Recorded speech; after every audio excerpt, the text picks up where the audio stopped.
परमेश्वर प्रभु यीशु मसीह के नाम से तेरे पास आकर तेरा धन्यवाद करते हैं। प्रभु जी, रात भर तूने हम सबको संभाल के रखा, एक नया दिन दिया और नया दिन देने का मकसद यही था कि प्रभु जी हम तेरे वचन पर ध्यान करें।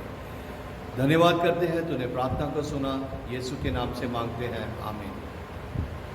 सुबह की बरकत प्रोग्राम में, यीशु की बरकत प्रोग्राम में आप सब लोगों का स्वागत है। जैसा कि मैंने कल भी आपसे ये निवेदन किया था कि ये जो जीवित वचन है जिससे हम सब आशीष पा रहे हैं, हमारे मन की इच्छा रहती है कि हमारे परिवार के बाकी सदस्य, हमारे मित्र, हमारे समाज के लोग भी इस सुबह की बरकत प्रोग्राम से, परमेश्वर के वचन से आशीष पाएं। और मैं विश्वास करता हूं कि आप लोगों ने, जिन लोगों तक आप परमेश्वर का वचन पहुंचाना चाहते हैं, उनकी सूची बनाई है, उनकी लिस्ट बनाई है और आप लगातार उन तक पहुंचने का प्रयास कर रहे हैं। मेरे अजीजों, ये जो इलेक्ट्रॉनिक्स चीज़ें हैं, बहुत बार इंसान के हाथ में तो होती हैं, लेकिन उसको ऑपरेट करना नहीं आता। उस चीज़ में भी हमें एक दूसरे की सहायता करने की ज़रूरत है। जैसे हम किसी से इस बात को शेयर करते हैं और वो हमें इस बात को कहता है कि मुझे तो सब्सक्राइब करना नहीं आता, तो उसमें हमें चाहिए कि हम उसका मोबाइल लेके उससे पूछ के कि अगर तू चाहे तो हम तेरी मदद करते हैं, तो उसके फ़ोन पर हम सब्सक्राइब कर सकते हैं ताकि रोज़ उसके पास परमेश्वर का वचन पहुंच सके। और आज एक बार फिर से हम पहला राजा उसका 10 अध्याय पहले 5 वचनों को देखेंगे। कल हमने पहले 3 वचनों को देखा था, जिसमें हमने देखा था कि यहोवा के नाम के विषय सुलेमान की बहुत ज़्यादा प्रशंसा थी और उसी प्रशंसा को सुनकर शीबा की रानी बहुत से कठिन प्रश्न लेके सुलेमान बादशाह के पास पहुंची, ताकि वो इस बात को प्रूव कर सके, वो इस बात को साबित करे, उस बात को जान ले कि सचमुच क्या वो इतना बुद्धिमान है या नहीं। और वो जब एक राजा को मिलने के लिए आई, तो वो अपनी तरफ से बहुत ही अच्छे उपहार राजा के लिए लेके आई। और जब लेन देन मैं सोचता हूँ हो चुका होगा, तो उसके बाद उसने अपने मन की सारी बातें जो कुछ भी उसके मन में प्रश्न थे, जो भी कठिन बातें जिनको वो जानना चाहती थी, उसने राजा से डिस्कस की होंगी या राजा से पूछा होगा। और 3 वचन में लिखा है कि सुलेमान ने उन सब प्रश्नों का उत्तर दिया, यानी कि जो कुछ भी रानी, शीबा की रानी पूछना चाहती थी वो उसने पूछा और सुलेमान राजा ने उन सारे सवालों का उसको जवाब दिया। मैं विश्वास करता हूँ कि सुलेमान ने अपनी बुद्धि से नहीं, परमेश्वर की बुद्धि से उसके हर एक सवाल का जवाब दिया। इसी कारण रानी बहुत ही आराम से संतुष्ट हो गई। और उसके आगे 3 वचन में लिखा है, कोई बात राजा की बुद्धि से ऐसी बाहर ना रही कि वह उसको ना बता सका। यानी कि सब कुछ जो बात रानी ने पूछी, राजा सुलेमान ने उस सारी बातों को बताया।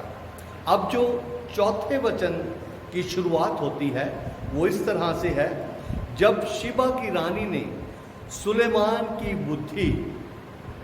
सुलेमान की सब बुद्धिमानी और उसका बनाया हुआ भवन और उसकी मेज पर का भोजन देखा,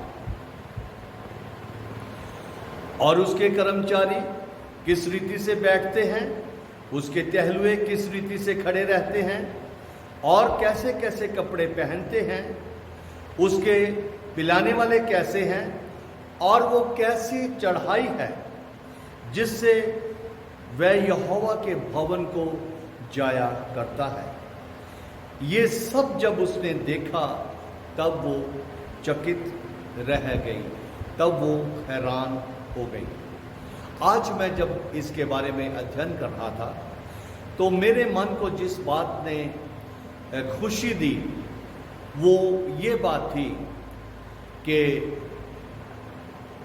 सुलेमान बादशाह ने अपने महल को बनाने से पहले परमेश्वर का भवन बनाया। अपने महल को बनाने से पहले परमेश्वर का भवन बनाया। जो ऐसा काम वो ही लोग कर सकते हैं जिनके ऊपर परमेश्वर का खास अनुग्रह होता है, वरना हर एक इंसान पहले अपना सब कुछ देखकर उसके बाद परमेश्वर के बारे में विचार करता है। और जब मैं इन सारी बातों पर ध्यान कर रहा था, इनको मैं देख रहा था, तो मुझे अपना ये भवन जो परमेश्वर ने जो दिया है इसकी याद आई। जब मैंने इसको शुरू किया, नीचे घर जो है वो अभी तक कंप्लीट नहीं है, अभी भी उसमें बहुत सी चीज़ें होने वाली हैं, लेकिन परमेश्वर के अनुग्रह से मेरा पहला मकसद ये था कि परमेश्वर का भवन जो है वो बिल्कुल तैयार हो जाए ताकि इसमें आराधना शुरू हो सके। यहाँ तक कि मेरे बहुत से जो प्रिय लोग थे वो मुझे ये कहने लगे कि तुझे चाहिए था कि तू पहले अपने घर को ठीक रीति से कर लेता, ये तो बाद में भी होता रहता। लेकिन नहीं, मैंने उस चीज़ को पीछे छोड़कर पहले परमेश्वर के भवन को तैयार किया। और जब परमेश्वर के भवन को तैयार किया और आराधना शुरू हुई, परमेश्वर ने बहुत सी रूहों को इस भवन से हमेशा हमेशा के जीवन में प्रवेश होने के लिए द्वार खोल दिया। प्रभु का धन्यवाद हो। इस चीज़ को हम देखें कि जब हम पहला स्थान जो है वो परमेश्वर को देते हैं तो परमेश्वर सारी चीज़ों को अपने आप से हमारे लिए पूरी करता है। क्योंकि मत्ती की अंजील उसका 6 अध्याय उसके 33 वचन में लिखा है कि पहले तुम उसके राज्य और उसकी धार्मिकता की खोज करो तो सारी चीजें तुम्हें मिल जाएंगी। पहला काम हम क्या करते हैं वो बहुत ही ज्यादा इम्पोर्टेंट है। पहला, अगर हम स्थान, पहला क्षण, पहले सेकंड, पहला सब कुछ परमेश्वर को देते हैं तो बाकी हमारी सारी चीज़ों की जो ध्यान है वो परमेश्वर करता है। यहाँ पे जब परमेश्वर का भवन सुलेमान ने बनाया वो बहुत खूबसूरत था। क्यों खूबसूरत था? क्योंकि उसके पास परमेश्वर की बुद्धि थी, उसके पास परमेश्वर की विजडम थी, उसके पास परमेश्वर के सारे वो योजनाएं थी जो परमेश्वर के भवन के लिए होनी चाहिए। उसके पास सारी सामग्री थी जो परमेश्वर के भवन में लगनी चाहिए। इसलिए उसने पहला कदम ये किया कि उसने यहोवा का भवन बनाया।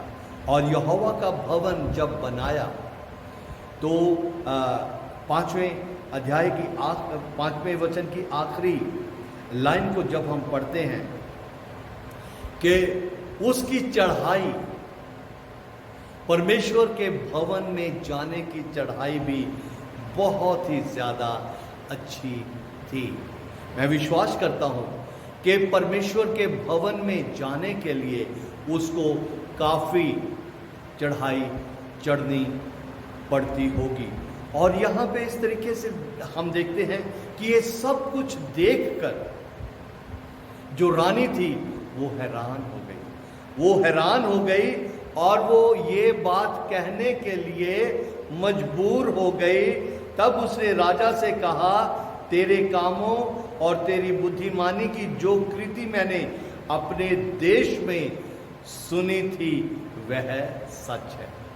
अजीजों, परमेश्वर की जो महिमा है, परमेश्वर की जो वाचा है, परमेश्वर का जो वचन है, परमेश्वर के जो काम हैं, वो ऐसे आशीषित हैं कि लोग जब उनको देखते हैं तो वो सचमुच हैरान हो जाते हैं।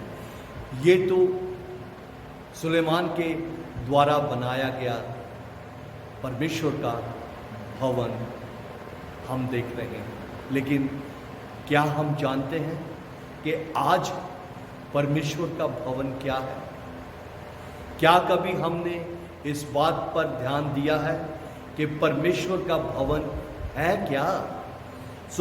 यदि हम पहला कुरिन्थियों उसका 3 अध्याय उसका 16 वचन देखें, वहां इस तरह से लिखा है, क्या तुम नहीं जानते? क्या आप सब नहीं जानते कि तुम, हम, आप सब जो परमेश्वर का वचन सुन रहे हैं, आप परमेश्वर का मंदिर हो। क्या तुम नहीं जानते कि तुम परमेश्वर का मंदिर हो और परमेश्वर का आत्मा तुम में वास करता है? अजीजों, ये शरीर जो है ये परमेश्वर का मंदिर है। ये शरीर जो है इसमें परमेश्वर का आत्मा वास करता है। किसी भी तरीके से जब ये परमेश्वर का मंदिर है, कोई दुष्ट चीज इसमें वास नहीं कर सकती, और अगर वास करने की कोशिश करती है तो परमेश्वर ने मुझे और आपको अधिकार दिया हुआ है कि हमने किस चीज को इस मंदिर के अंदर प्रवेश होने की अनुमति देनी है। जैसे एक साधारण तौर से एक बात से हम इस बात को और ज्यादा गहराई से समझ सकते हैं। आकाश में बहुत से पक्षी उड़ते हैं, बहुत से पक्षी उड़ते हैं, छोटा भी होता है, बड़े से बड़ा पक्षी भी होता है, और उन सारे पक्षियों को, ना छोटों को ना बड़ों को, हम हवा में उड़ने से रोक नहीं सकते। लेकिन अगर कोई भी पक्षी जो है हमारे सिर के ऊपर अपना नेस्ट बनाना चाहे, अपना घर बनाना चाहे, तो हम किसी भी रीति से उसको बनाने नहीं देंगे, क्योंकि हमारे पास ये हाथ है। अगर किसी भी तरीके से कोई भी पंछी आता है और इस सिर के ऊपर कहीं भी एक तिनका रखता है, उसी वक्त हम उसको नीचे फेंकने का अधिकार रखते हैं। हम कभी भी अपने सिर पर किसी भी तरीके से किसी भी पक्षी को घोंसला नहीं बनाने देते। उसी तरह से जब हम इस बात को जानेंगे कि ये शरीर जो है ये परमेश्वर का मंदिर है, तो अजीजों, किसी भी तरीके से हम दुष्टता को इस शरीर के अंदर वास नहीं होने देंगे। क्यों नहीं वास होने देंगे? क्योंकि हमने ये जान लिया है, हमने ये जान लिया है कि जिस परमेश्वर की हम आराधना करते हैं वो जीवित परमेश्वर किसी ईंटों के बने हुए या लकड़ी के बने हुए स्थान में नहीं रहता।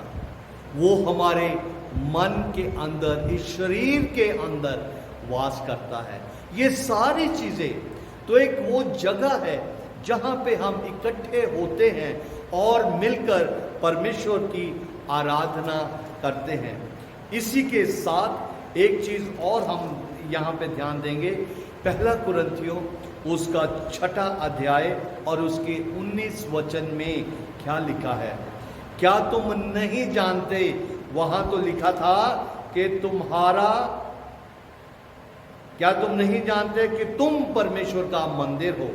और यहाँ 6:19 में लिखा है, क्या तुम नहीं जानते कि तुम्हारी देह पवित्र आत्मा का मंदिर है, जो तुम में बसा हुआ है और तुम्हें परमेश्वर की ओर से मिला है, तुम अपने नहीं हो। हालेलुया। तुम अपने नहीं हो, हम अपने नहीं हैं। हम परमेश्वर की जायदाद हैं, हम परमेश्वर के लोग हैं, हम परमेश्वर के बच्चे हैं। हमें परमेश्वर ने ये बहुतायत का जो जीवन दिया है, उसकी इच्छा को पूरा करने के लिए दिया है। अजीजों, हम किसी भी बात में परमेश्वर के आत्मा को शोकित करने का हौसला नहीं कर सकते यदि हम जानते हैं कि हम परमेश्वर का मंदिर है, यदि हम समझ लेते हैं कि हमारी देह जो है, हमारा शरीर जो है, ये पवित्र आत्मा का मंदिर है। हम ये सारी बातें कहाँ से सीखते हैं? हम ये सारी बातें परमेश्वर के वचन से सीखते हैं। और जब हम इसके साथ सीखना शुरू कर देते हैं तो किसी भी तरीके से हम वचन से दूर नहीं रह सकते। और जब हम वचन से दूर नहीं रह सकते तो किसी भी तरीके से हम पाप के करीब जा नहीं सकते, क्योंकि वचन ही है जो हमें पाप से दूर रखता है और पाप ही है जो हमें वचन से दूर रखता है। प्रभु आप सबको बहुत बहुत आशीष दे।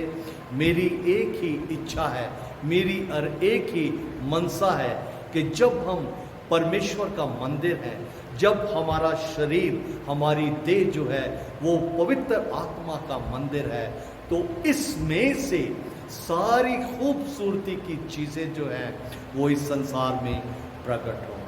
अजीजों, ये पृथ्वी जो है मेरे और आपकी सेवकाई का क्षेत्र है। जब हम इस पृथ्वी को छोड़ देंगे, हमारे पास कोई भी स्थान नहीं होगा कि हम परमेश्वर का सुसमाचार लोगों तक पहुंचा सके। आइए प्रार्थना करें। पिता परमेश्वर, तेरा धन्यवाद करते हैं तेरे जीवित वचन के लिए। सुलेमान बादशाह ने प्रभु जी पहला स्थान तेरे भवन को बनाने के लिए प्रभु जी चुना। उसी तरीके से प्रभु जी इस सुबह में हम ने इस बात का चुनाव किया कि हम इस दिन के पहले क्षण जो है वो तेरी हजूरी में व्यतीत करके, तुझसे आशीष पाकर, तुझसे सामर्थ पाकर इस अपने दिन के बाकी हिस्से को व्यतीत करेंगे और तेरी इच्छा के अनुसार तेरे वचन को लोगों के साथ बांटेंगे। सुनने वालों को तूने बहुत आयत से आशीष दी है, तेरा धन्यवाद हो। यीशु के नाम से मांगते हैं, आमीन। सबको जय मसीह।